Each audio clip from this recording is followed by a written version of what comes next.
fat and all that stuff. But I keep thinking of myself, you know, back in the old days. And so to me, it's a very natural thing to try to reach out, to participate with young people in the process. You know, when you take a look at Facebook, it has over 400 million followers. And interestingly enough, the largest demographic group that is growing is people between the ages of 40 and 50 years old. It's actually women between the ages of 40 and 50. And most of them are like my wife. We're trying to follow our 4 sons and have an idea what they're doing. But we have a tremendous opportunity to keep involved and to communicate with people. You know, when I get in a fight with Marcos, a Daily Cause, we've had people who've tracked it that within 72 hours we'll have like 10, 15 million people read our tweets and Facebook posts because we're debating an issue. You know, if you get the right issue out there, or you get the right fight out there. And what I try to do is share a lot of information.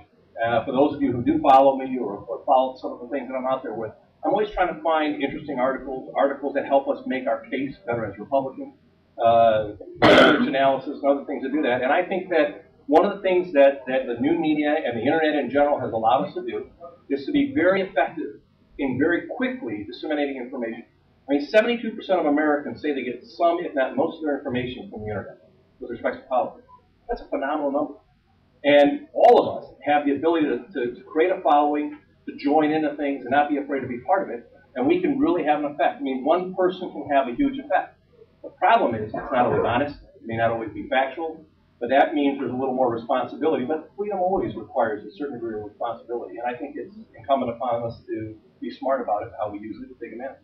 Well, how would you use it, I guess, as a follow-up, as, you know, if you were elected by the committee as RNC chairman? Well, I think the biggest thing is probably letting members, again, to be a communication tool, more probably realistically letting people know what's going on, what I'm doing, where we're going as a committee, what's new out there. Again, I probably send out, you know, on average 10 tweets a day, you know, plus or minus. Every morning I get up, I review the news articles online. I always try to share 1 or 2 things, a couple comments on what's going on. My wife made me promise to put it away this time during the debate and not tweet from the floor. Chairman Steele always makes fun of me that in the middle of a meeting everyone's doing something and I'm sitting down to tweet. 15 minutes or a little late, so I'm in trouble with that.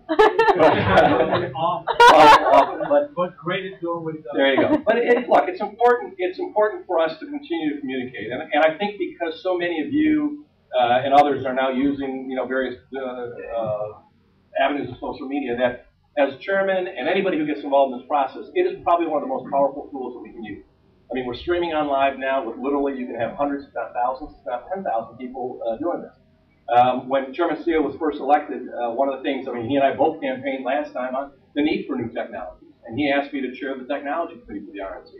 And literally, we moved leaps and bounds from where we were before. We still have a long way to go. But, you know, when we ended up putting up a technology conference, we had over 7,000 people from around the country participate, online, email, name, everything else. And I remember when Michael came in to address the crowd, he basically said, I don't know what the answer is, I just want everything.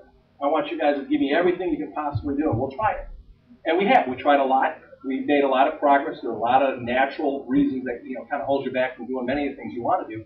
But if you look at where we are today versus where we were 2 years ago, it's leaps and bounds in comparison to technology and media, but there's so much more to go, so much more to go. Thank you. Anybody else? Yes, sir. Yeah, I'm like you. I'm a conservative, and I agree there are a lot of places where there are more of us than we have established. Right. So what is your overarching strategy to go after conservatives in blue areas? I live in Alexandria, Virginia, which is very blue. You've got Arlington, we have Maryland. What are we going to do to help bring them out? Because even if we can't necessarily win a race there, we can help put our nominee over the top and president, for example. So what are we going to do? Well, look, we do have to work with coalitions. We have to take a look at issues that matter to people. If you take a look at, for instance, Obamacare today, it is a great issue for us to campaign on. In fact, people were talking about maybe we should make it, an initiative process in many of the swing states to bring our base voters out. You take a look at the marriage amendment. You take a look at anti-casino legislation. There's all kinds of things that drive people to the polls. There's a great book, probably one of the best political books I've ever read. It's called The Right Nation, like the right hand. And it's written by 2 British authors of The Economist magazine. And what they basically said is there's over 100 different parts of the conservative coalition in America. There's something different that drives people to the polls. Someone might be right to life. Someone might be pro-gun. Someone might be anti-tax. Whatever that issue is that got you involved in politics, that is a driving issue for many people. And when you take a look at a blue area, when you take a look at the city of Detroit where I come from, or you take a look at Flint, Saginaw, any of our large urban areas, or even go into the rural areas where you have a lot of retirees from the UAW because of the auto factory, those people are culturally conservative. They tend to be pro-life. They tend to be pro-gun. Again, as I refer to my father, as a God, guns, and guts Republicans. They went to church, they believed in God, they owned a gun, and they thought abortion was bad.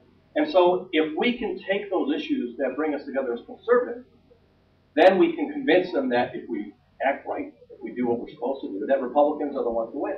If you remember back in 2006, Rahm Emanuel was very clever and very devious in the way he ran this election. And I think it was either 16 or 18 Democrats were pro-life, pro-gun, anti-tax Democrats who were more conservative than the Republicans winning, primarily in the South, and all of them won.